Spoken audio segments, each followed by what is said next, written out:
Hi everyone, welcome to another conversation with regards to getting what you want out of this experience by, and making the world a better place by, having the career that you want, materializing what it is that you want out of this life. And we're talking about the material world, jobs, careers, and things like that. So in this conversation, the focus is about not letting yourself fall apart when your environment doesn't work out the way you want it to, or when your environment is bringing you energy that feels like it's just hurdle after hurdle, or when your environment brings you energy that you just don't know how to manage, or if you do know how to manage it, it's just you're having a way, like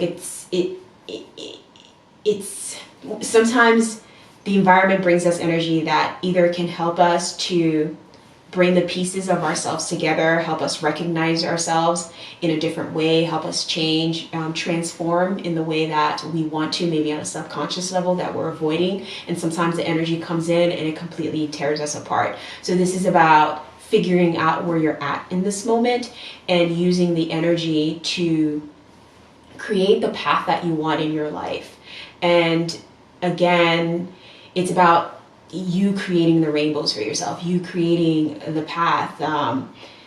You know how in mythology, I think this is mythology, where they talk about is it the phase? But the women that string out the strings of faith and all that stuff. So think about it this way, like there is a fate, right? There is destiny. But I think within all of that, you still have the ability to create that yourself.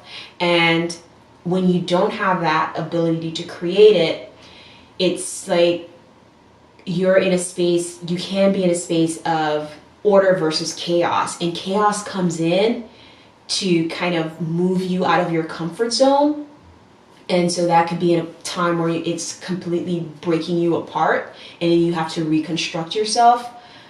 But that chaos is part of the weaving of your fate. So it's always working for you. It's always working to bring about the best version of yourself. And I think that is fate. I think fate is about bringing the best version of yourself to light, however that comes about. And sometimes it's painful, sometimes it's not, sometimes it's happy and joyous. And it's your perspective of how those energies come about in your life that's going to allow you to either see it as something that is helpful to you or something that is not. And career changes happen all the time. Sometimes people lose their jobs.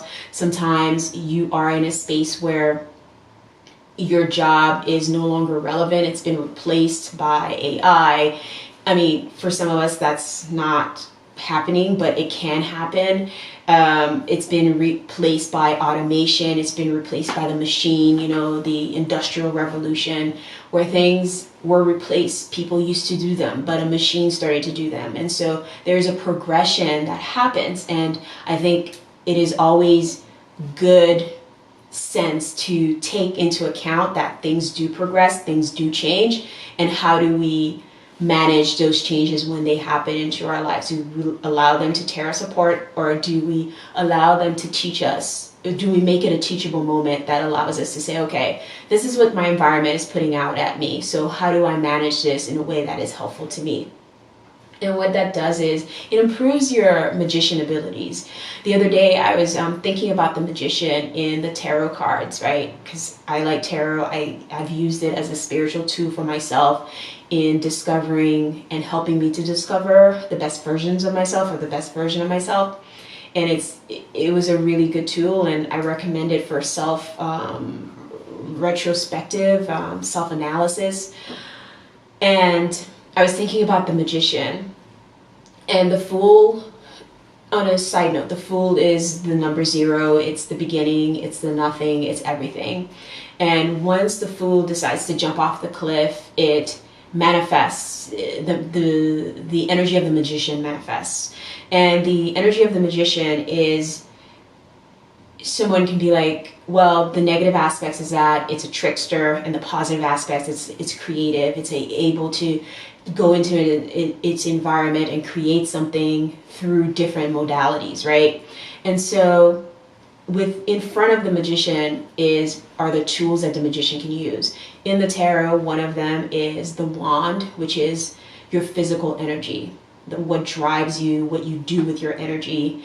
It's the fire within you that is your energy. And if we're talking about, scientific, it's like ATP, adenosine triphosphate or something like that. It's you eating, your body transforming energy, that food, into ATP that allows you to move, that allows your systems to work properly in the form of energy producing.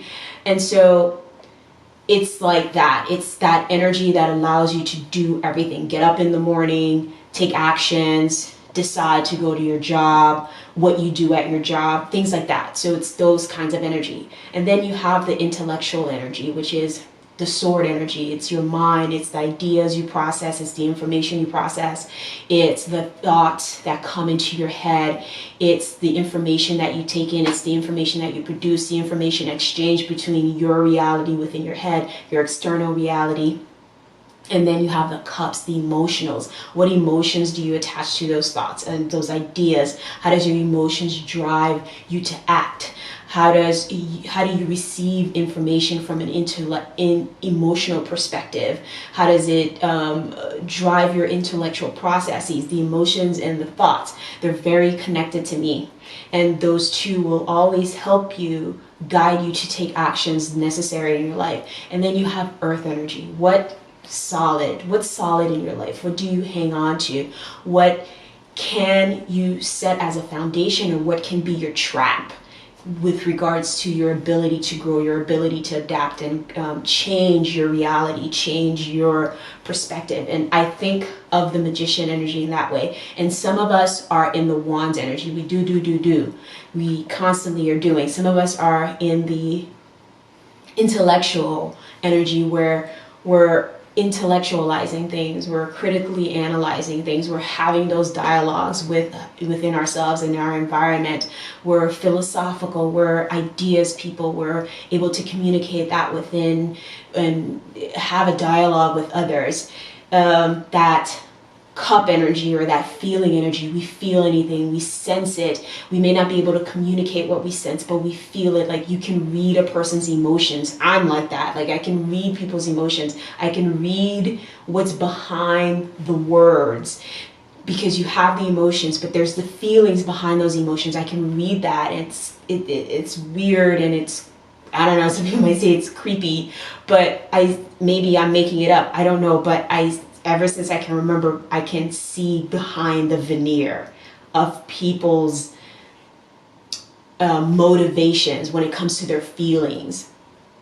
So it's that. And then you have the earth energy, the material life, what keeps you trapped, what keeps you in a space of feeling secure in your life with regards to the material things you can hold, feel, manifest. So it's that fire energy and what it brings into a solid state. So you have feelings, you have thoughts, you take actions, and what is it that is manifesting? So by understanding the energies, allowing them to help you to grow, whether it's tearing you apart to bring you back together, you understanding how to manipulate that energy, it's up to you to be the magician.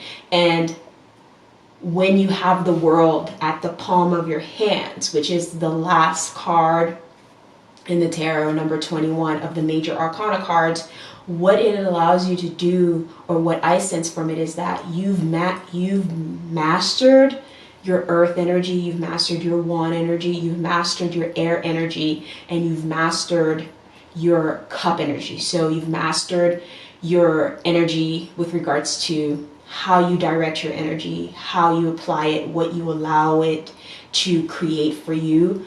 You master your ideas, your communication, your thoughts. You master your emotions, the emotions that you allow to drive your thoughts, to drive your actions. You master that, what comes into you, what affects you on a deep level, how to cleanse yourself. and you master your ability to create the things that bring you joy, the things that make you feel like you are standing on solid ground. You recognize the things that may be trappings for you that you get so caught up in the physical world that you forget that you're more than what you physically manifest in the world. And that goes, and you may not think that it's applicable to finding the right job and career for you, but it is, because when you're able to kind of get out of that space of fulfilling other people's expectations, you do what you need to do to create value for yourself. So if something goes awry, you're able to do a job. For example, I knew someone who graduated from a very well-known university in journalism, and they couldn't find a job, and they told me, like, I can't be a waiter because I have X, Y, and degree. Like, I'm too good to do that. And I was like, whoa. Like, there are people who still think like that. And I think that's an illness in our society, where we belittle people for the jobs that they do, for the contributions that they bring into the world. And we belittle ourselves when we're not in a space where our contribution is valued by the collective, by the world or society that we're in. And that creates a lot of friction with people, that creates a lot of problems, that limits people from seeing their full potential, because not everybody is going to be, some people are feeling people, so they may not be able to work in certain industries. Some people are very intellectual and they may not be able to work in certain industries. But right now we value the intellectual and we kind of devalue the other things. We value the intellectual and the material. So we value air, sword energy, and we value earth energy. But we don't value the feeling energy, and we don't really take into account the fire energy that helps us to do all of these things. So I guess we value the fire energy in the fact that people can make money playing sports. People can make a lot of money doing something that isn't very intellectual, but I don't want to belittle sports players because I don't know. I mean, I think they have to learn plays. They have to be able to assess the field, who they're going to pass the ball to, what's going on. So I don't want to belittle, and I'm not trying to belittle anything, but the things we value is going to affect helping people to bring their best, or helping people to manifest their dreams or manifest their gifts. I think that's the more important thing to say, is manifest their gifts. And I think as a society, we have to be able to help people unlock those things.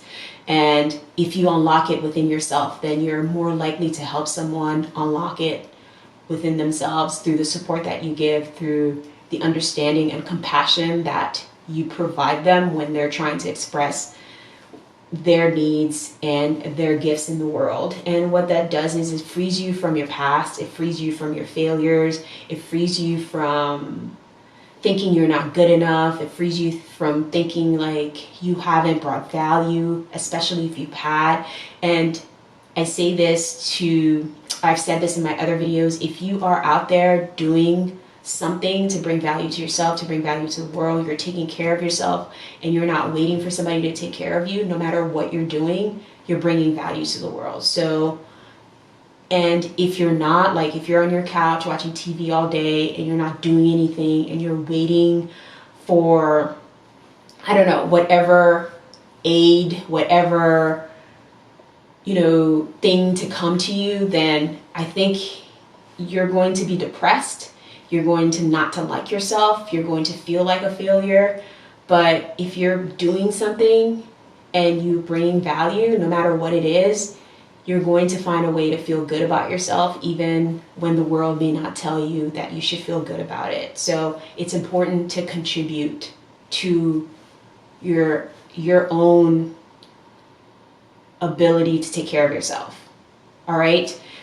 So I hope this energy was helpful to you. I hope you were able to get some information that was, I guess the word helpful comes to mind, and it was concise. And if I had to say all of this in one sentence, I would say the focus is not to let the energies tear you apart. And if they do tear you apart, recognize that it's tearing you apart to bring you together, to realize your full potential, to be a whole magician.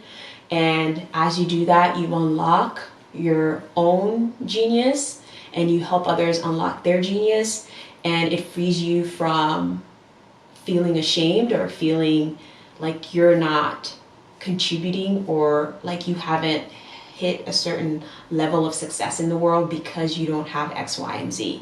Your level of success is defined by you and what makes you happy and what brings joy to you, and you having the ability to take care of yourself and not be dependent on others to take care of you. But at the same time, we recognize that everyone who's contributing is in a way dependent on each other, because we're contributing our gifts to help everybody have a state of living well. Like, the carpenter contributes to making a house, to making your desk. The electrician contributes to you having electricity, to maintaining that system for you. The doctor helps you maintain your body, your physical sense. The psychiatrist helps you with this. The coach helps you to focus and align yourself so that you can continue to go after your goals and, you know, bring in that winning touchdown or whatever, that winning basket.